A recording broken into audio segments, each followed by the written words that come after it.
Assalamualaikum warahmatullahi Oh, Masya wabarakatuh. Allah. Waalaikumsalam. Waalaikumsalam warahmatullahi Waalaikumsalam wabarakatuh. semua. Salam hormat, salam hormat. Ada gurunda Ya, rupanya. hmm. Ya, Alhamdulillah. Alhamdulillah. Hari ini kita bertambah lagi saudara dan kalau ini di Bang Faruk juga ada yang mau bersyahadat juga ya. Masya Allah, Jadi, alhamdulillah. Pak, kayaknya kita harus merencanakan prospek yang ke depan ini harus alih profesi kayaknya Bang Selim ya. Kayak mesti alih profesi ini kayaknya. Silakan Bang Rostrum kalau mau diskusi silakan nama Ukti Natali ya. Mau bertanya-tanya silakan. Pak Rostrum ini santun banget ya orangnya. Enggak, ini saya lagi berhitung. Nanti jemaah saya berkurang satu ini tadi. Kursinya 01 dong. Iya, nggak apa-apa kan? Kursinya 01 ya. Besok nggak tahu kosong berapa lagi tuh Pak. Nah, itu. Makanya Pak Rostrum noise ya. Kayaknya apa ini yang noise ya? Kalau di dibuka. sini ada grounding, agak grounding karena sebelah itu nggak tahu dia pakai ini sejenis alat listrik frekuensi tinggi kayaknya. Sambil ngecas enggak? Enggak sih, enggak, Oh, udah enggak ya? kecabut. Enggak ya? Oh, Grounding sebelah Bunda Natali. Sebelah ada proyek apa gitu. oke. Iya, berarti Pak Rostrum sendiri ini sebenarnya kenapa sih Pak? Kok masih bertahan di kekristenan gitu Pak Rostrum? Apa yang membuat harus bertahan di Kristen? Aduh, itu foto-foto saya nanti sayang kalau diturunkan itu, Bunda Natali. Kenapa? Itu foto-foto saya sudah pakai, terus nanti jubahnya dikasihkan siapa gitu kan. Nah, itu yang lagi aku pikirkan sementara. Oh, jadi bertahan di Kristen karena jubah-jubah. Karena ini ya. Karena karir ya, Pak ya. Karena karir Pak Rostrum. Assalamualaikum warahmatullahi wabarakatuh. Waalaikumsalam warahmatullahi wabarakatuh. Sorry, di gereja saya nggak ada perpuluhan ya. Untuk teman-teman yang di bawah ngechat, kami nggak jualan perpuluhan kayak teman sebelah loh ya. Kami nggak ada perpuluhan. Nah, Ya kalau Pak daripada Rostrum ini Katolik atau apa sih Pak Rostrum? Aku iya, lupa. Katolik ya? Katolik ya. Oh, Katolik. Nanti kalau bicara perpuluhan nanti di roasting sama Bunda Natali, aduh malu lah. Mending nggak usah pakai perpuluhan lah, malu. Pak izin sebentar Pak, kalau di Katolik itu tidak menjadikan Yesus sebagai Tuhan kali ya? Hmm, Eh, Pak Muhammad mohon izin ya, saya turunkan dulu ya. Mohon maaf ya. Kau diturunin.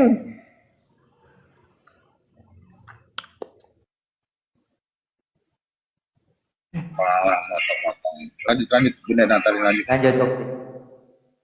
Ya gimana Pak Rostrum? Gimana tadi? Ada kepotong sama abang satu tadi. Iya, tadi ada yang motong sih nanya Yesus itu Tuhan atau bukan kalau di Katolik itu. Tapi kalau di Katolik memang perpuluhan kan nggak ada ya gitu ya Pak ya? Nggak ada.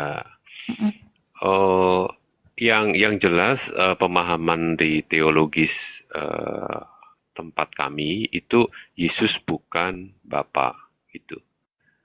Yesus bukan Bapa. Yesus ya berbeda dengan Bapa, bukan Bapa. Begitu. Yesus berbeda dengan Bapa. Yesus berbeda bukan dengan Bapa. Roh Kudus, ya kan? Ya. Bukan, Ya, iya, berbeda semuanya kan, itu berbeda berbeda. semua. Baik. Mm-mm. Tapi kalau yang disembah sebagai Tuhan, yang mana Pak Rostrum?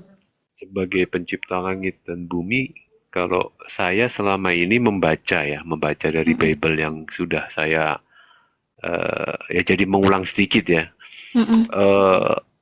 Ya Lord, Yesus itu adalah Lord, the messenger of God, begitu.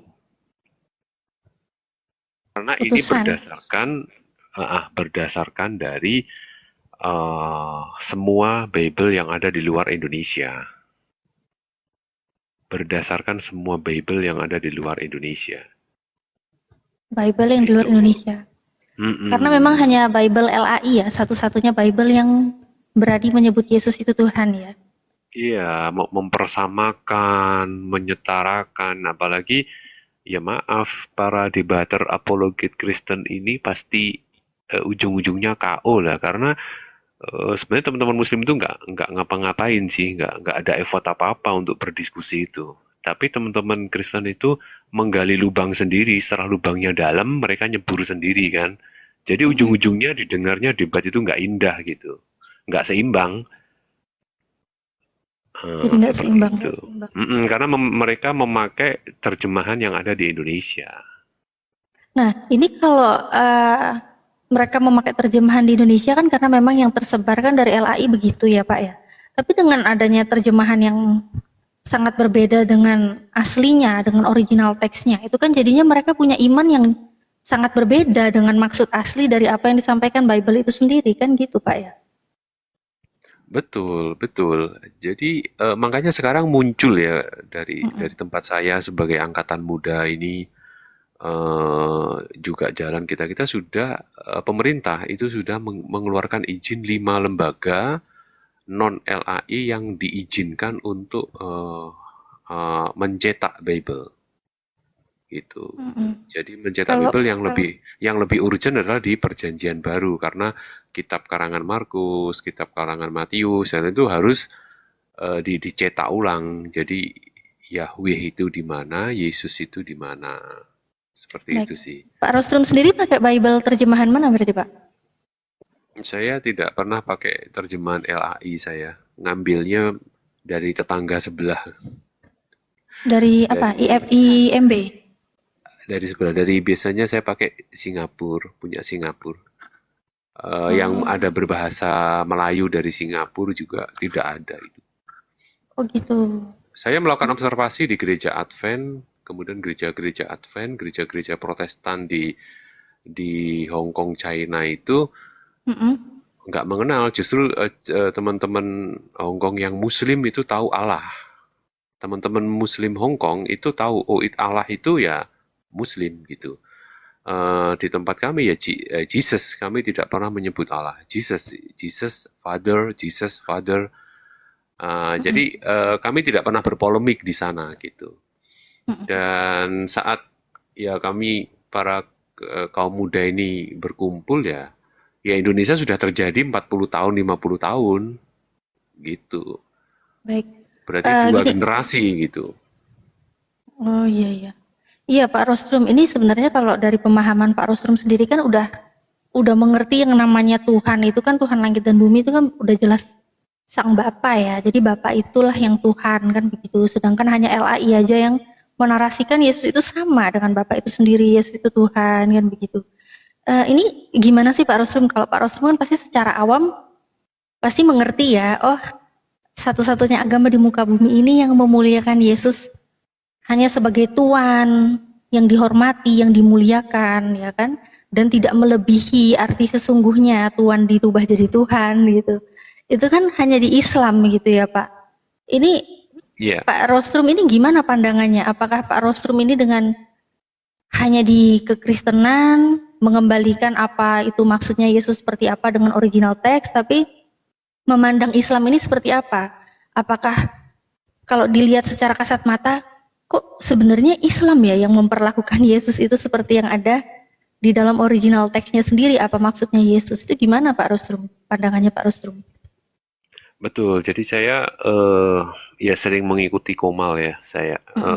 Kemudian saya mencoba membeli kitab Al-Quran karena saya tidak bisa berwudu, jadi saya kalau membaca atau membuka ya saya anggap seperti buku biasa gitu. Ya maaf karena tidak mengerti caranya bagaimana. Saya membaca ya mempelajari pelan-pelan memang lebih rasional ya Islam ini dalam menjabarkan konsep ketuhanannya itu lebih rasional ya, saya ngomong lebih rasional untuk menjabarkan konsep ketuhanannya gitu. Ini ngomong konteks di Indonesia, saya korelasikan atau saya bandingkan itu apple to apple-nya dengan konsep ketuhanan yang ada di kekristenan di Indonesia. Itu sangat berbeda. Istilahnya tidak antara yang logis dengan tidak logis bertemu dalam forum debat. Pendetanya juga nggak paham, apalagi cuma pendeta Protestan yang tidak pernah mempelajari bahasa aslinya, kacau dia dalam bernarasi. Seperti itu, Bunda Natali, gitu. Iya Pak. Kenapa sih Pak Rostrum ini melihat Islam itu apa sih yang bikin Pak Rostrum tuh merasa Islam itu enggak dulu deh, atau enggak Islam itu enggak cocok deh gitu kan, karena memang kami kan juga nggak bisa memaksa orang ya, siapapun ya, agama Islam itu tidak boleh memaksa baik secara halus maupun apalagi secara kasar gitu. Cuma penasaran aja gitu, kenapa sih Pak Rostrum ini jadinya sampai saat ini ya udah tetap aja di situ gitu, sampai saat ini tetap aja menolak Islam itu karena apa? Kalau untuk gini ya, saya itu mengenal Islam itu dari teman-teman Muslim yang mengajukan surat ke LAI, gitu ceritanya. Awalnya ya, tahun berapa itu ya. Saya sebagai angkatan muda, mewakili angkatan tua organisasi saya itu bertemulah di LAI gitu. Kami memperjuangkan untuk menghapus nama Allah. Iya kan, nama Allah di Bible itu gitu. Terus kebetulan bertemu dengan teman-teman Muslim. Akhirnya saling kenal, oh iya. Terus akhirnya saya mencari tahu lah, ya cuman hanya bisa lewat YouTube, sampai sekarang mengenalnya seperti itu. Gitu. Terus kemudian ya sesekali berdiskusi lewat komal seperti ini gitu, Bunda Natali. Izin ya Mbak Natalia, izin silakan. sebentar ada tamu, Kang Dito. Assalamualaikum warahmatullahi wabarakatuh. Waalaikumsalam warahmatullahi wabarakatuh. Assalamualaikum semuanya. Ada Bang Zuma juga. Assalamualaikum Abang Da. Selamat sore Bro Rostrum. Lanjut. Selamat sore kawan-kawan lama ini. Selamat sore. Ya lanjut Mbak Natalia.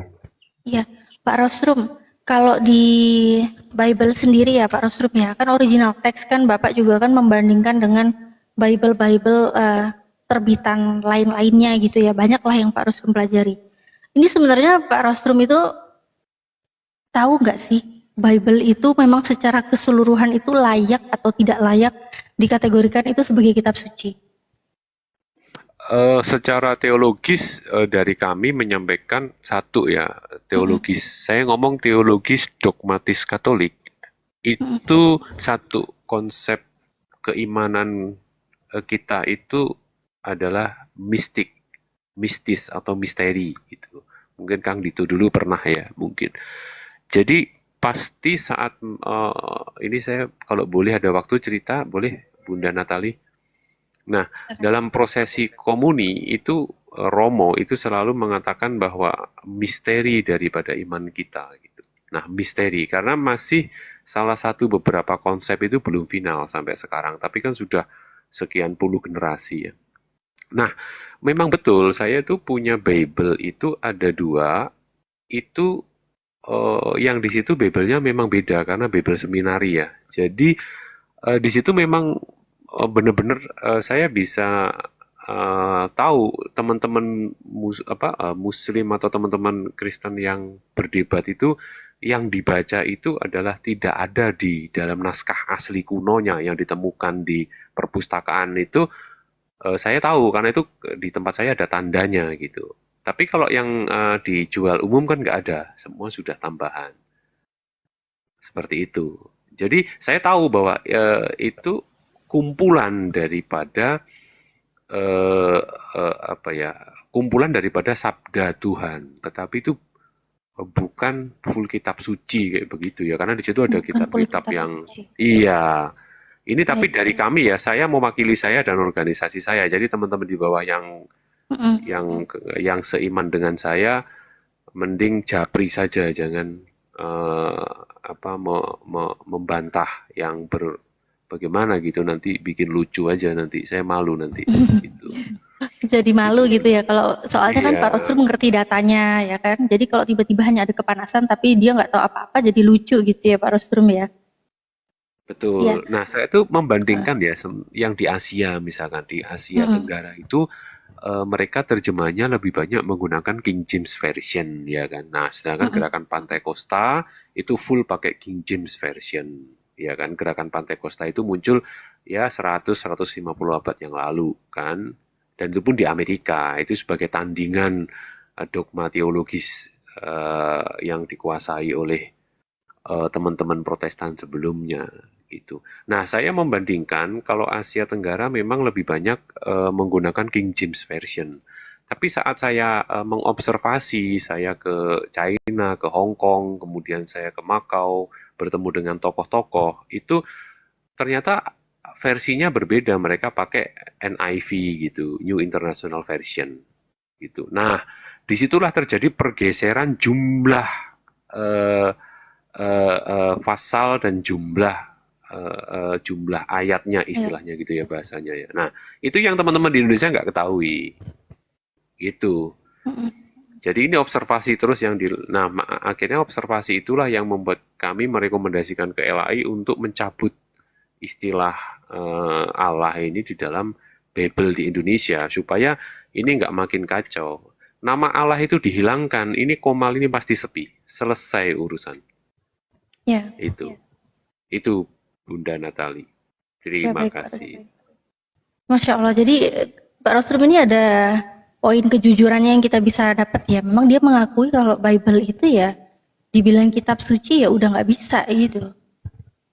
Karena ya udah dirubah-rubah, ada yang nggak ada naskahnya tiba-tiba diisi gitu kan.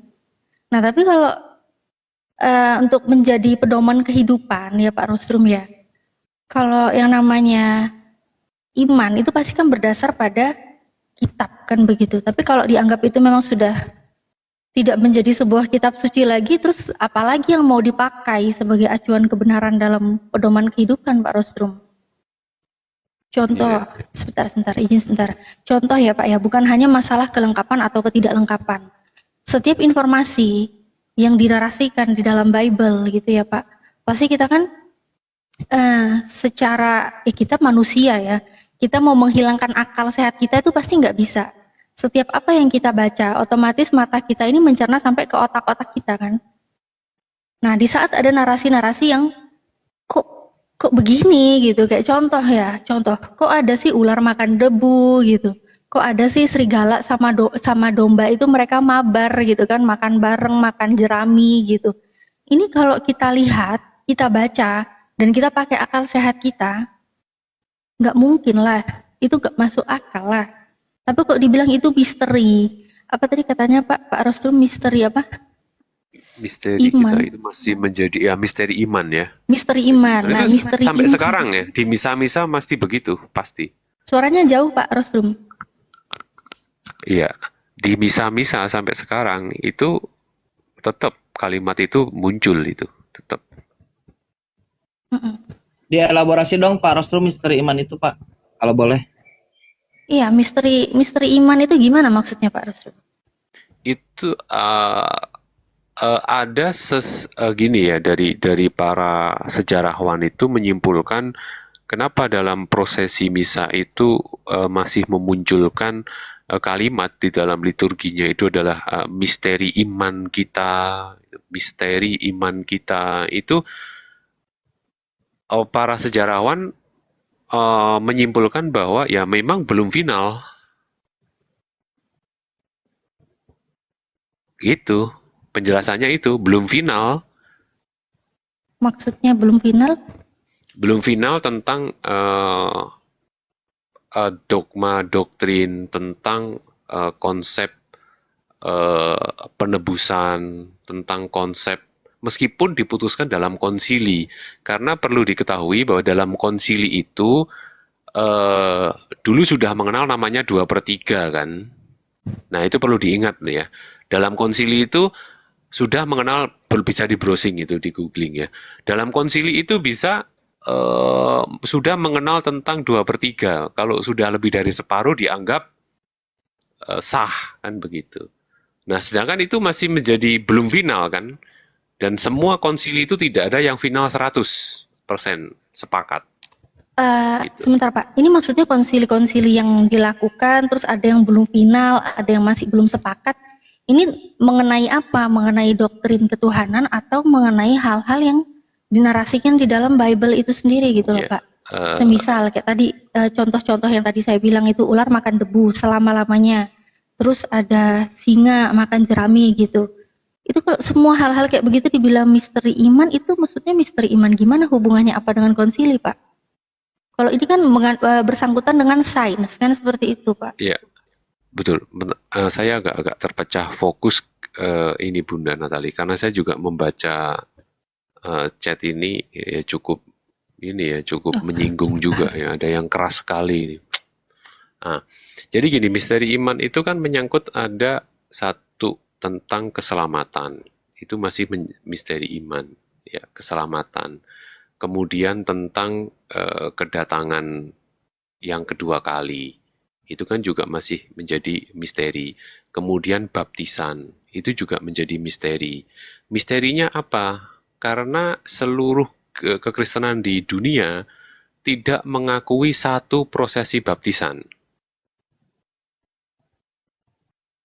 Jadi semua itu mempunyai metode baptisan masing-masing. Ya, jadi keselamatannya dalam misteri, kemudian kedatangan kedua kali dalam misteri, kemudian baptisan itu juga menjadi misteri kan gitu. Ini saya ngomong ke sana. Nah, kalau kepada teksnya, ya teksnya memang seperti itu Bunda, teksnya itu ada yang ditambahkan sebagai pelengkap. Nggak usah jauh-jauh teman-teman yang menuduh saya awalnya ini misionaris, pertama mempelajari Islam, habis itu nanti memurtadkan. Saya nggak ada kata begitu ya. Jadi ini saya bisa offline, teman-teman ada yang bisa menelusuri saya di Surabaya kok. Jadi nggak ada begitu, jadi jangan fitnah-fitnah dulu lah di chat itu. Nah kalau teks Bunda Natali, teks itu contoh aja doa Bapa Kami ya, itu doa Bapa Kami, teman-teman Kristen di bawah dan Katolik silahkan dicek dan ditanyakan.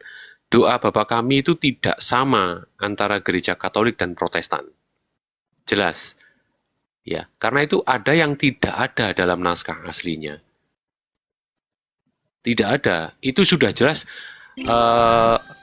kalimat ini ditambahkan oleh bapak-bapak gereja dikarenakan bla bla bla bla bla bla, seperti itu. Ini contoh Bunda Natalia. Ya memang ada beberapa hal yang itu teks-teksnya itu yang membuat, sebenarnya saya merasa sendiri ya, saya sebagai apologet juga, saya apakah secara batin saya juga merasa lega dan ikhlas kalau teman-teman saya kalah. Itu yang membuat saya berlapang dada adalah memang ada paradoks atau pertentangan di kitab karangan A menyebutkan, kemudian lebih mengacaukan lagi nanti kalau sudah menuju ke kisah-kisah para utusan itu sampai dengan Wahyu nanti yang banyak karangan dari Paulus itu kan. Nah itu nanti yang membuat teman-teman akan terjebak di sana.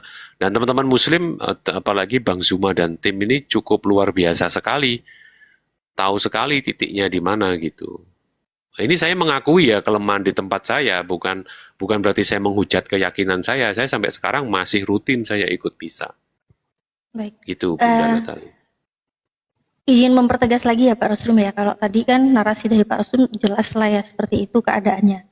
Kalau yang saya masih pertanyakan di sini Pak, yang belum dapat jawabannya itu mengenai ayat-ayat ya, informasi-informasi yang terdapat di dalam Bible ternyata itu berlawanan dengan sains. Jadi kalau dibilang ini masih misteri gitu ya, tapi kalau ini udah jelas-jelas ini informasi-informasi katanya datang dari yang Maha Tahu kan. Kalau yang namanya penulis-penulis Bible, apalagi yang saya dengar ya Pak Rusrum ya, itu kan selalu saya diajarkan yang namanya penulis Bible itu diilhami yang namanya Roh Kudus. Sedangkan Roh Kudus itu adalah satu oknum dari sosok Tuhan. Nah, kalau Tuhan itu kan pasti nggak mungkin salah kan begitu. Tapi kalau Tuhan itu nggak mungkin salah, kenapa banyak sekali data-data yang saya temukan di dalam Bible, kayak contoh Kejadian 3:14, ular makan debu. Kemudian di Yesaya 65, Yesaya 65:25 ya, yang serigala itu makan bersama-sama dengan domba, mereka makan jerami begitu. Secara sains nggak masuk akal lah kalau domba bertemu dengan serigala, nggak mungkin mereka makan bareng gitu. Yang dimakan rumput ini serigalanya serigala apa? Serigala apa kalau mau makan bareng-bareng domba yang dimakan rumput? Kalau serigala ketemu domba kan pasti dombanya yang dimakan. Nah, terus kemudian ternyata ada lagi yang sudah terjadi di kitab Ulangan ya kan, ternyata di Ulangan 11:30 itu kok bisa-bisanya ada matahari itu terbenam tuh di sebelah jalan raya begitu. Ini kan kalau nggak ketawa juga bingung, tapi kalau secara respon manusia berakal pasti kalau membaca ini ya pengen ketawa gitu Pak. Ini secara sainsnya terbukti di mana kebenarannya? Kalau memang ini benar-benar datang dari Tuhan, karena Tuhan Maha tahu ini datang dari mana kayak gitu Pak. Iya, jadi kan kalau dari sejarah proses, kalau dalam bahasa saya, kalau dalam memakai bahasa Al-Quran yang saya punya itu di depan itu ada proses kodifikasi Al-Quran gitu ya. Nah, di tempat kami kanonisasi gitu ya. Nah, memang berbeda jauh ya. Saya belajar dengan teman-teman teman-teman Muslim yang memang beliau doktor di bidang ya saya ada kenal beberapa lah dari universitas di Surabaya gitu. Saya main ke rumahnya untuk berdiskusi. Ya memang berbeda gitu. Kalau dari kanonisasi di tempat kami ini kan sebuah kitab-kitab gulungan yang ditemukan berupa salinan gitu. Iya kan? Berarti sebelumnya sudah ada. Nah, itu berarti yang sudah salin karena sekian ratus tahun kan penyusunannya itu kan. Dan kemudian bergeser jauh dari negara asalnya. Seperti itu. Nah, berbeda dengan proses kodifikasi Al-Qur'an yang lokasinya masih berdekatan secara kultur, secara budaya kan gitu kan. Nah, itu yang menimbulkan di Bible kami itu mempunyai banyak versi gitu. Dan saya mengulang terus bahwa saya sangat iri dengan teman-teman Muslim itu yang mampu kitab sucinya itu bisa menggunakan tiga bahasa. Dalam arti begini, satu bahasa aslinya masih tertera. Saya punya Al-Quran ini juga gitu. Yang paling atas bahasa Arabnya, yang kedua bahasa Inggrisnya, yang ketiga bahasa Indonesianya gitu. Nah, saya berkeliling di agama saya ikut misa di gereja-gereja di luar Indonesia, itu kami hanya punya 2 baris. Satu berbahasa Inggris, yang kedua berbahasa negara masing-masing. Itu membuat hati saya terguncang.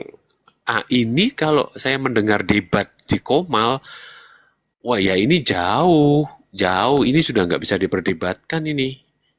Mau sampai kapanpun kita KO sudah, gitu. Ya ini kalau agak saya berputar sedikit ya supaya saya nggak ditombak. Nanti saya kena somasi lagi nggak boleh naik. Saya 5 bulan saya berhenti naik Komal, Bunda Natali, sejak bulan Oktober. Lama juga ya. Oktober saya. Ya, Oktober baru Maret April ya, mulai mencoba lagi. Iya. Gini Pak, aku jadinya inget gini ya Pak ya. Kalau penjabaran dari Pak Rostrum ini aku jadi ingat pendetaku Pak. Pendetaku itu orang yang salah satu bisa dibilang orang yang Allah pilih juga. Sebelum saya mendapatkan hidayah, itu saya konsultasi dulu sama pendeta saya.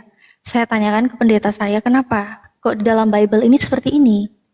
Yang kontradiksi, terus yang kisah Yesus itu juga kesaksian antara Matius, Markus, Lukas, Yohanes juga berbeda-beda. Kemudian Yesus itu kenapa selama ini diajarkan dia Tuhan, sedangkan secara tekstual dia hanya Tuhan, hanya utusan begitu. Bahkan ayat-ayat yang sangat bertolak belakang dengan ilmu sains, dan itu sudah jelas-jelas ini nggak mungkin benar lah.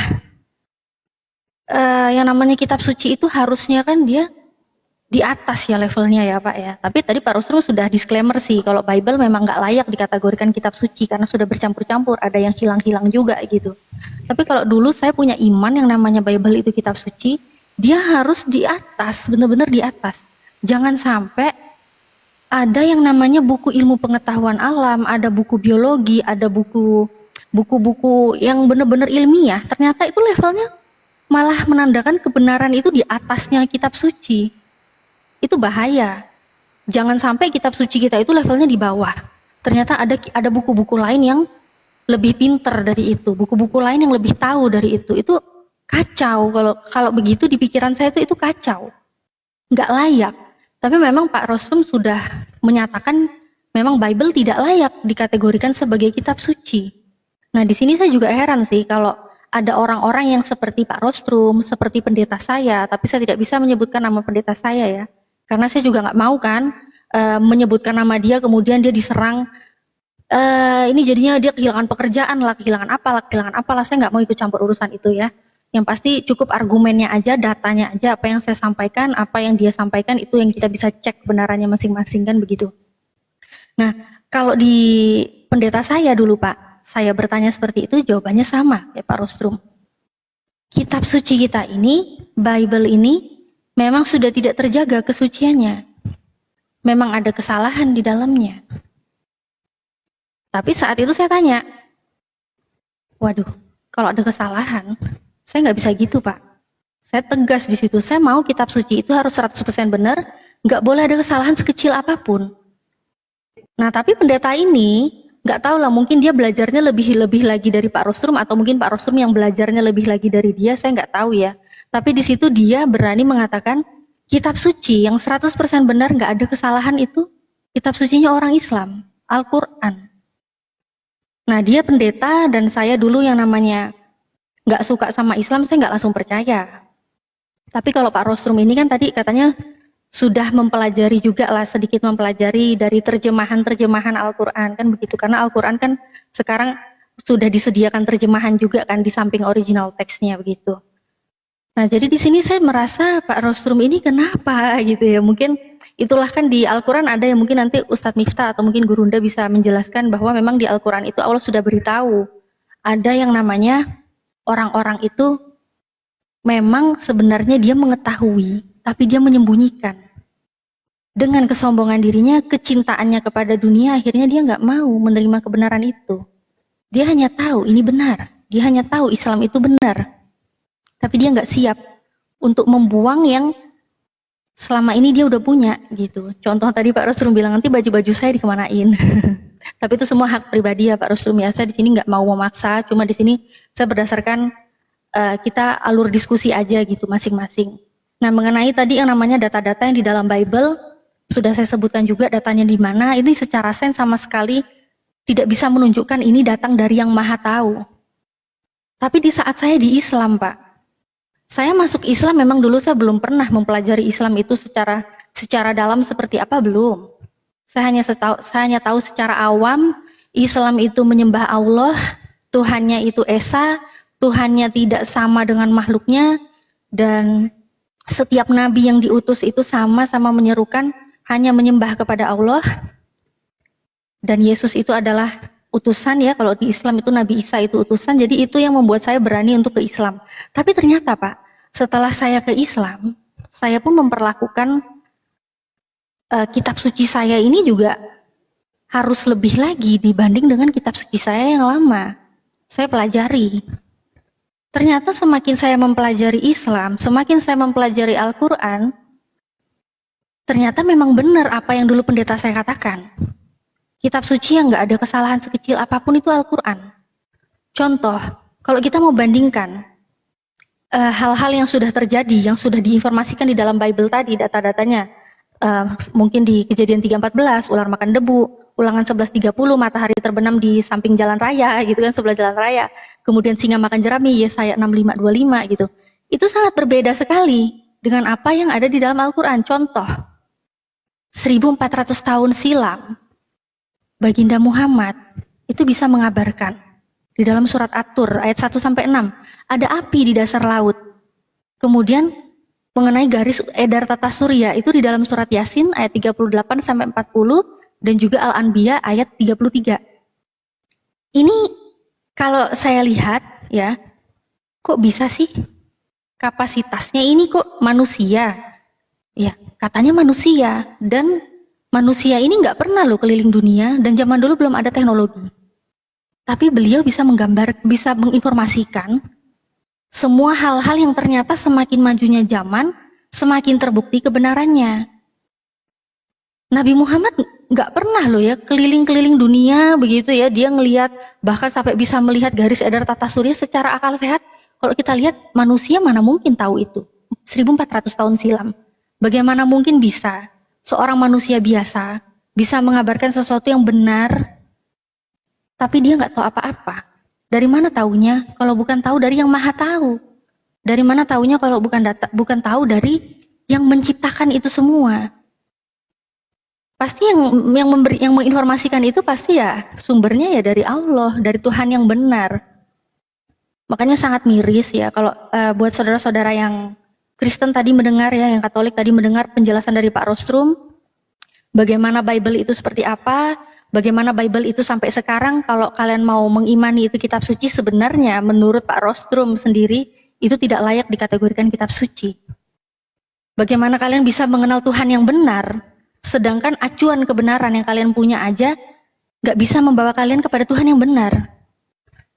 Kalau ingin menyembah Tuhan yang benar, mengenal Tuhan yang benar, ya carilah kitab suci yang memang benar-benar 100% suci, 100% terjaga kebenarannya, karena dari situlah kita bisa tahu Tuhan yang benar seperti apa. Gak akan tersesat, seperti itu. Tapi kalau Pak Rostrum keberatan, ya mungkin dengan apa yang saya sampaikan, atau mungkin ada yang mau dibantah, silakan Pak Rostrum. Iya, Bunda Natali. Kalau dari saya tidak ada yang keberatan ya, karena secara porsi ibarat makanan itu memang sudah berbeda gitu. Itu menurut saya ya. Nah, terkait dengan sains dan dengan sains dan Bible yang sangat tidak make sense dari dulu sampai sekarang, dan itu dibuktikan oleh sejarah ya. Kita kalau browsing yang terkenal lah, sering dikutip para tokoh-tokoh itu di YouTube atau di media sosial, bahwa penemu-penemu ilmu pengetahuan itu semua mereka juga akhirnya dihukum mati kan, begitu. Jadi contoh Galilea itu kan, nah saudara kakak beradik yang menemukan ilmu pengetahuan juga dihukum mati sama gereja karena ada perbedaan gitu. Nah seperti itulah dogma atau doktrin yang begitu jauh sangat bertentangan dengan sains itu cukup banyak gitu, dan itu harus diakui gitu. Jadi ini saya sebenarnya tidak menjelek-jelekan gitu. Nah, Bible itu adalah kumpulan dari sabda-sabda Tuhan gitu. Jadi saya masih mengakui bahwa Bible itu kumpulan dari sabda-sabda Tuhan. Bukan 100% semuanya kitab suci berisi sabda Tuhan. Seperti itu, Bunda Natali. Baik, jadi bercampur ya Pak Rostrum ya. Karena Betul. bukan 100%. Baik. Ya mungkin dilanjut sama yang lain, karena kalau itu saya rasa sih udah cukup ya diskusi saya sama Pak Rostrum. Mungkin ada yang lain, atau mungkin Gurunda udah monitor, mungkin udah selesai sholat. Ya, mohon izin. Ya, Gurunda. Mohon izin Gurunda monitor.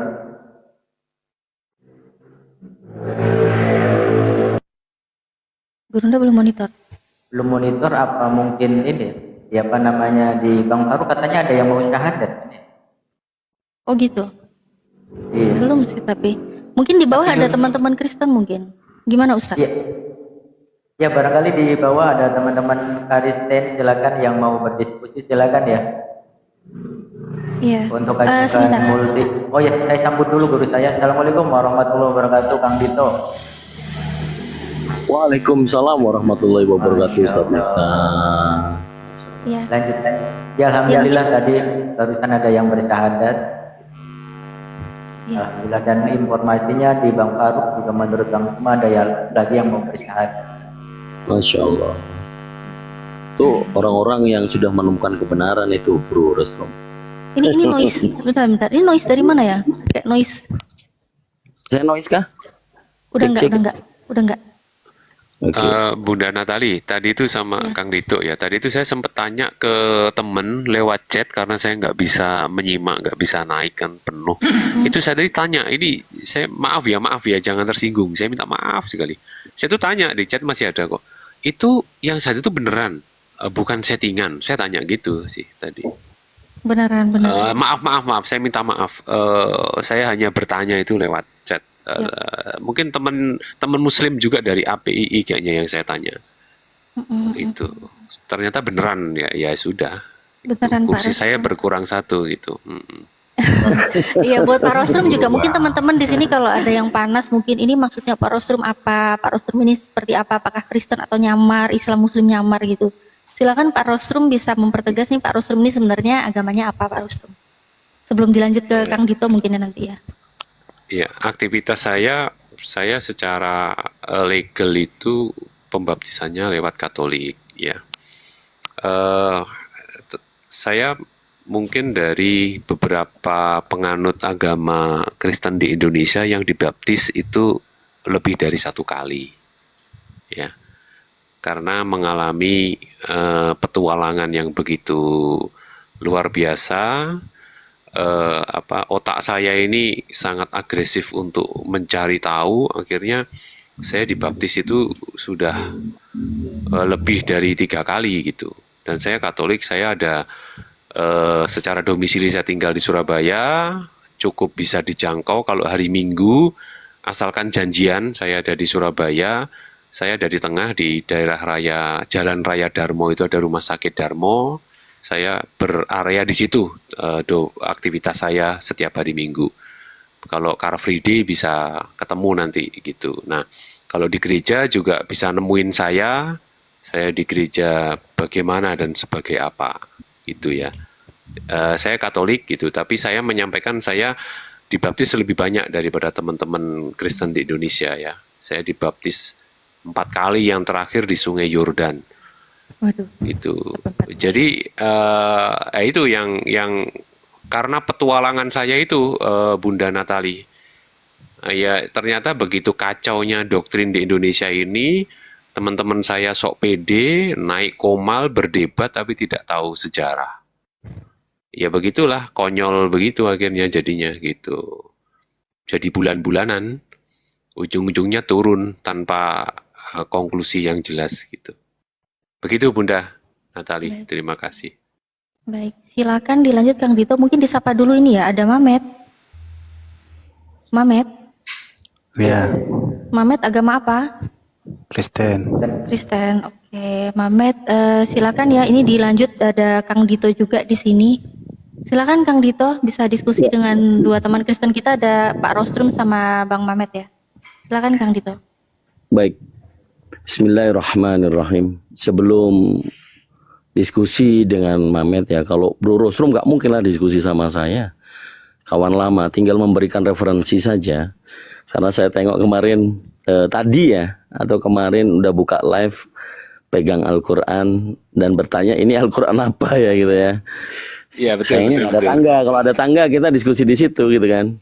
Nah ini saya sedikit memberikan referensi, sekedar advice ya bro, sahabat saya Bro Rostrum.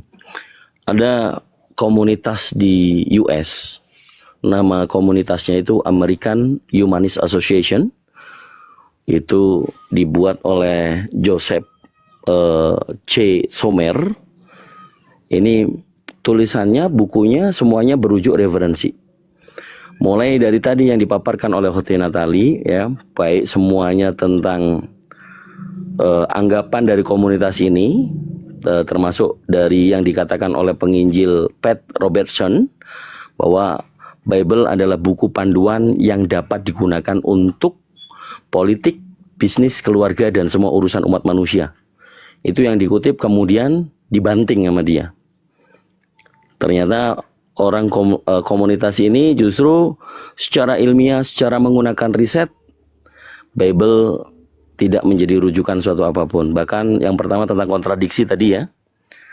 Ini ada, mungkin bisa dicek di webnya ya, americanhumanist.org. Silakan. Ini buat kita pemaparan secara akademis ya, bahwa buku ini dari riset kemudian dipublish, dan tidak semua orang memahami bahwa Bible itu di Amerika sana itu sudah tidak digunakan. Mulai dari kontradiksi perjanjian lama, kemudian kontradiksi perjanjian baru. Ini orang Amerika ya teman-teman ya, bukan kita ya. Kemudian kekejaman ya, heresy, kekejaman dalam ajaran dasar Kristen. Kalau saya paparkan semua dalilnya kaget nanti.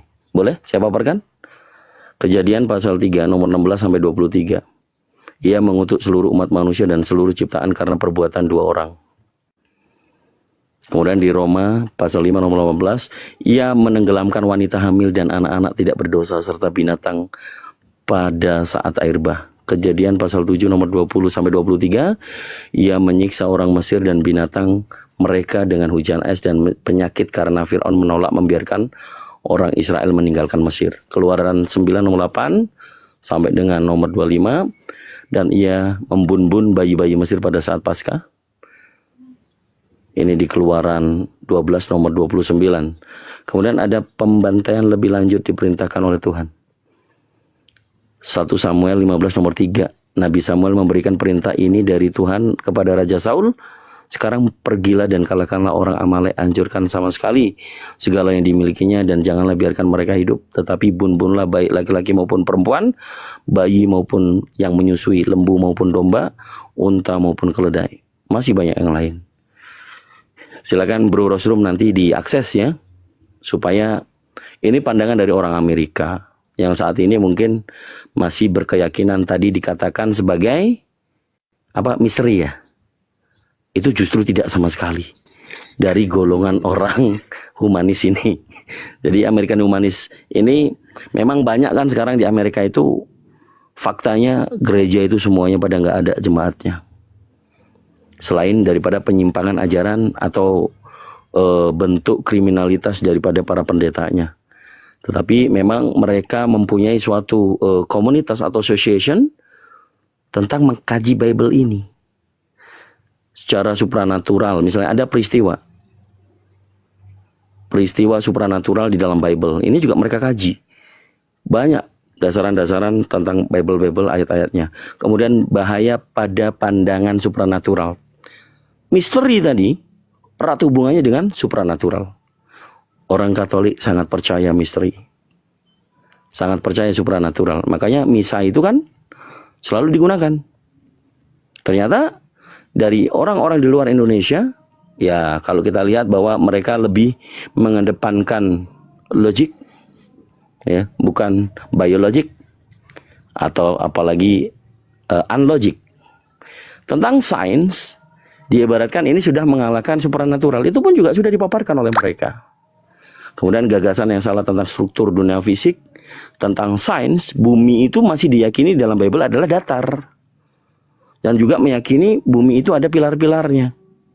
Apakah itu ada saintifik atau para ilmuwan menemukan ada di mana pilar bumi itu yang menyanggah langit? Nggak ada. Ya, kalau dari doktrin Kopernikus, ini yang kemudian dibenarkan ya dari teleskop Galileo, itu ada cerita itu. Kenapa Galileo itu kemudian dihakimi, dimartir ya katanya. Ternyata dilanjutkan oleh Kopernikus yang mengajukan teori tentang gerakan ganda bumi itu. Ini banyak tentang saintifik. Kalau kita merujuk kepada semua dalil-dalil yang ada di seluruh dunia ini, ya katakanlah Paman Sam, negeri Paman Sam adalah banyak para ilmuwan dari sana, maka kita cari dulu nih dari sini. Bahkan tentang Christopher Columbus yang mengusulkan untuk berlayar ke barat dari Spanyol untuk mencapai Hindia Timur, gagasan Bible tentang bumi datar menjadi sumber utama pertentangan terhadapnya. Itu yang terjadi juga. Langit adalah kubah padat yang berisi jendela. Itu kan juga dikutip sama mereka. Jadi saya hanya mungkin kepada Bro Rosrum yang sifatnya akademis ya, kita mulai start kembali, refresh, jangan terbawa arus.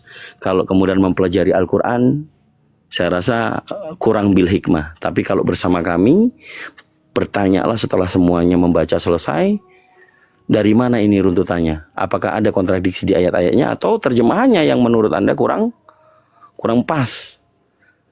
Maka saya katakan Al-Quran bukanlah terjemahan. Al-Quran adalah bacaan yang bahasa Arab. Yang kita yakini, setiap huruf di dalam Al-Quran yang kita baca itu terdapat 10 pahala kebaikan. Dalil bahwa Al-Quran bukan terjemahan, surah Yusuf ayat yang kedua. Bismillahirrahmanirrahim. Inna anzalnahu Qur'anan Arabiyyan la'allakum ta'qilun. Sehingga mendegradasi semua asumsi-asumsi bahwa terjemahan adalah Al-Quran. Ya, maka bagaimana memahami ayat suci Al-Quran? Ya, kalamullah, perkataan Allah yang disampaikan kepada Nabi Muhammad SAW sebagai cahaya petunjuk kehidupan manusia umat Nabi Muhammad, yaitu khafatal linas, seluruh umat manusia. Nabi Muhammad bukan hanya untuk saya, tapi untuk Bro Rostrum juga. Yang membedakan kami beriman, Anda masih belum beriman. Maka kalau secara akal Anda sudah menerima dan percaya Nabi Muhammad itu utusan Allah yang membawahi seluruh manusia dan menerangkan la ilaha illallah, itu adalah akidah, bahasanya adalah tauhid, ya, simpul, mengikrarkan bahwa tidak ada Tuhan, yang ada hanya Tuhan yang bernama Allah. La ilaha illallah. Makanya dibuat dalam suatu syahadat, pengikraran, diikuti dalam qalbu, maka itu menjadi syarat utama masuk Islam. Saya rasa itu, Bro Rostrum. Kalau Bu Mamet sebagai debater juga atau apologet Kristen, ini yang paling menarik seperti yang saya simak tadi abang saya live. Fundamental di dalam kekristenan adalah penyalipan itu berkat atau kutuk bagi manusia. Saya rasa itu yang buat kita mulai. Insya Allah Gunrundan, Bang Zuma nanti kalau udah open mic bisa memberikan pemaparan. Beberapa materi sudah saya kutip tadi, saya simak dan review ulang, bahwa menurut teman-teman Kristen, penyalipan itu berkat atau kutuk bagi umat manusia. Silakan saya mulai dari situ, Bro Rasul boleh ikutan, Bro Mamet silakan dijawab. Supaya nggak terlalu lama, silakan. Ya, coba kita cek dulu ya Bang Zuma, barangkali beliau sudah monitor. Mohon izin Gurundaku Bang Zuma, apa sudah monitor? Beliau nanti mic-nya buka kalau. Oh iya, iya. Lanjut Bang Mehmet, lanjut, silakan.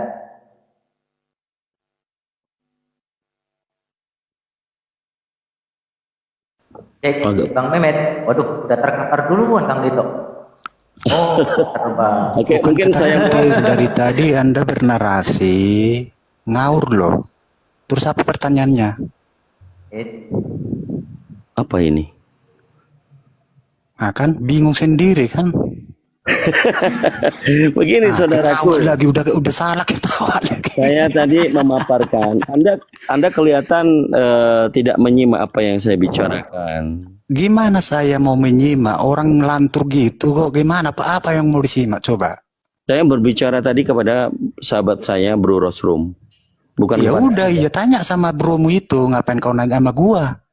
Nah sekarang kita mau diskusi. Bagi saya tadi ya udah kalau mau diskusi dua arah, ayo. Oke, makanya saya tadi memberikan tema penyalipan itu berkat. Loh, kok tema itu saya buat tema untuk kalian. Muhammad sudah selamat apa belum? Kok takut? Kau yang takut, makanya saya bilang ini dua arah, jangan satu arah. Ya udah, saya beri tema keselamatan. Gimana? Apa gimana? Ayo, tentang keselamatan, berani? Ya. Silakan. Boleh. Oke. Saya duluan bertanya atau Anda duluan bertanya? Saya bertanya juga. Saya bertanya duluan. Nah, pertanyaan saya ini juga termasuk sebagai konteks tema keselamatan. Ya jelas orang temanya keselamatan kok, gimana sih? Keselamatan bagi teman-teman Kristen adalah dosa waris itu semuanya. Jangan kau simpulkan, kau bertanya, botol. Waduh, kayak gini Kristen sekali. Kau ini mau diskusi atau menyimpulkan coba? Aku mau bertanya samamu. Ya udah tanya, jangan menyimpulkan. Ngerti nggak kalau kau bernarasi itu? Oke, aku bertanya samamu. Menurut kamu dalam karya keselamatan, penyalipan itu berkat atau kutuk? Silakan. Yang kau tanya jangan kau menyimpulkan, udah saya bilang. Kau bertanya apa keselamatan di Kristen, harusnya gitu, botol. Aduh. Ini kau bertanya tapi kau menyimpulkan. Kalau memang nggak mau ditanya, bilang aja. Itu pun Loh. Gini loh, makanya kalian nggak ada yang cerdas di dunia ini. Kau bertanya tapi menyimpulkan. Apakah itu bertanya namanya? pertanyaan saya, penyelipan itu, karya keselamatan itu, buat kalian berkat atau kutuk? Balul. Tinggal kau jawab begitu aja, kau muter-muter. Ya udah berkat terus. Muter-muter framing memang bani anjing. Lu yang framing, gimana sih? Assalamualaikum warahmatullahi wabarakatuh. Gimana? Mau ditanya lagi? Boleh saya ambil lagi? Keroyok. Si dia cuma mau ngerecokin. Ngerecokin, ayo. Nah ini kalau nggak mau ditanya, ngerecokin lah ini. Ya udah, kau pergi aja lah ya. Ngerecokin lah ini ya. Takut ditanya, ngerecokin. Neraka. Pergi kau. Gak ada sopan kau. Memang gak ada adab kau. Diskusi lintas agama dengan orang-orang seperti ini tidak mencerdaskan, tidak memberikan poin. Kalau nggak ada adab, kita buang aja, Kang Dito. Nggak bisa itu. Iya. Nggak ada adab dia itu. Emang kafir kayak gitu, kafir. Astagfirullahaladzim. Lanjut Kang. Mohon maaf. Jadi polemikus ya dari apologet Kristen. Saya tadi memberikan advice, referensi kepada Bro Rostrum bahwa dari golongan komunitas American Humanist Association itu sudah membuat kajian atau riset tentang Bible. Itu dibilang ngawur sih. Silakan teman-teman Kristen. Ya, silakan. Bang Aidil monitor. Selamat sore atau assalamualaikum. Oi. Loncat. Nah ini ada Bang Sedot nih. Selamat sore. Sedot. Monitor, Bang Sedot. Gini aja Ustadz, kita karena ada Gurunda ya, ada Bang Zuma, supaya kita juga dapat tercerahkan dan dianggap tidak memusuhi yang dimuliakan oleh teman-teman Kristen, dan kita pun juga tidak nanti diibaratkan menyinggung. Kita melihat dari perspektif bahwa mengkaji kekristenan hendaklah di dalam kekristenan. Jadi poin yang disampaikan paling memang bagus dalam topik tentang penyalipan itu berkat atau kutuk, supaya akan ketahuan ini teman-teman Kristen ini sebenarnya menganggap penyalipan itu sebagai karya keselamatan, berkat atau kutuk. Insya Allah nanti kita banyak materi yang akan dipaparkan oleh Abang Dazuma sesuai dengan live hari ini tadi. Ini sangat menarik dan menurut saya sangat kritikal, supaya kita melihat bahwa orang-orang Kristen yang nyamar dengan orang yang memang memuliakan Yesus itu ketahuan, gitu loh. Jadi ataukah teman-teman Kristen yang tidak paham dengan Kristen, dia nggak menyadari bahwa lebih memuliakan Tuhan yang terkutuk? Saya rasa itu saja. Kalau di dalam Islam mereka nggak akan bisa punya peluru, mereka nggak punya data selain daripada data orientalis. Dari mana dia bisa mau menghujat Allah? Allah aja mereka nggak tahu. Hanya kita ini yang tahu kan. Allah Azza wa Jalla menerangkan, laisa kamitslihi syai'. Tidak serupa dengan makhluk. Apa yang mau dicela? Lam yalid wa lam yulad. Allah tidak beranak dan tidak diperanakan. Apalagi kan gitu ya.